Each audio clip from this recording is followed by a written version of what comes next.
College முடிச்சுட்டு நான் எப்படி என்னோட ஃபர்ஸ்ட் 1 லேக் சேவ் பண்ணேன், எனக்கு எவ்வளோ நாள் ஆச்சு, அதை பற்றி இந்த வீடியோவில் சொல்கிறேன். நீங்கள் உங்கள் ஃபர்ஸ்ட் 1 லேக் சேவ் பண்ணணுன்னா இந்த வீடியோ பாருங்கள்.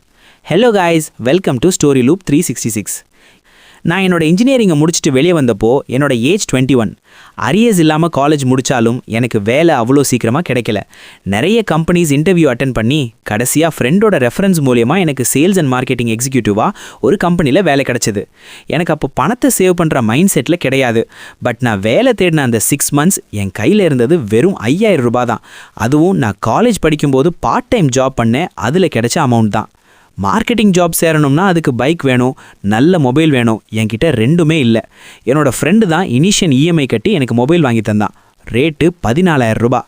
அவனோட அண்ணனோட பைக்கை எனக்கு 6 months யூஸ் பண்ணிக்க கொடுத்தான். அப்போது அவனோட அண்ணன் சென்னையில் ஒர்க் பண்ணிட்டு இருந்தார். அவன் பண்ணுற ஹெல்ப்பை என்னால் மறுக்க முடியல. எனக்கும் அந்த ஹெல்ப் அப்போது தேவைப்பட்டுச்சு. அப்போ முடிவு பண்ணேன், நம்ம கையில் எமர்ஜென்சி ஃபண்டுன்னு கொஞ்சம் எப்பவும் வேணும்னு. வேலைக்கு சேர்ந்தேன். என்னோட மாதம் சம்பளம் 14500 ரூபாய். அதை அப்படியே வீட்டில் தந்துட்டு அவங்கக்கிட்ட சொன்னேன், இன்னும் 1 yearக்கு என்னோடய சம்பளத்தை நான் தரமாட்டேன்னு. அவங்க எல்லாரும் ஷாக் ஆகிட்டாங்க. அப்புறம் அவங்கக்கிட்ட கேட்டேன், நம்மக்கிட்ட எமர்ஜென்சிக்குன்னு ஏதாவது அமௌண்ட் இருக்கான்னு. அவங்க இல்லைன்னு சொன்னாங்க. நான் சொன்னேன், நமக்கு உடம்பு சரியில்லை, இல்லை வேறு ஏதாவது ப்ராப்ளம்னா நமக்கு அந்த ப்ராப்ளமை விட அதை சரி பண்ண பணத்துக்கு என்ன பண்ண போகிறோமோன்னு கவலை தான் அதிகமாக இருக்கும். அதுக்காக தான் இந்த டிசிஷன். நான் இன்னும் 1 வருஷம் படிச்சுக்கிட்டு இருக்க வேலைக்கு போகலைன்னு நினச்சிக்கோங்க. நான் குறைஞ்சது 1 லேக்காவது சேவ் பண்ணுறேன், அதுக்கப்புறம் சேலரியை ஃபுல்லாக கொடுத்துட்றேன்னு சொன்னேன். வீட்டில் ஃபஸ்ட்டு ஒத்துக்கல, திட்டினாங்க. அப்புறம் என்ன கண்டுக்கல.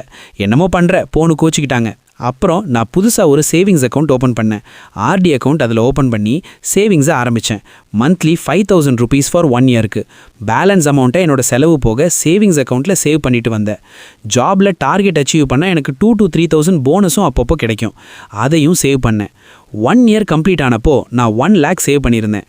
மொபைல் இஎம்ஐ க்ளோஸ் பண்ணிட்டேன். என்னோட சொந்த காசில் ஒரு 20,000க்கு ஸ்ப்ளெண்டர் செகண்ட் ஹேண்ட் பைக் வாங்கிட்டேன். அதுக்கப்புறம் ஜாப் சேஞ்ச் பண்ணேன். சேலரியும் இன்க்ரீஸ் ஆச்சு. வீட்டுக்கும் என்னோட சேலரியை கொடுக்க ஆரம்பித்தேன். அதுக்கப்புறம் நிறைய ப்ராப்ளம் வந்துச்சு, செலவு வந்துச்சு.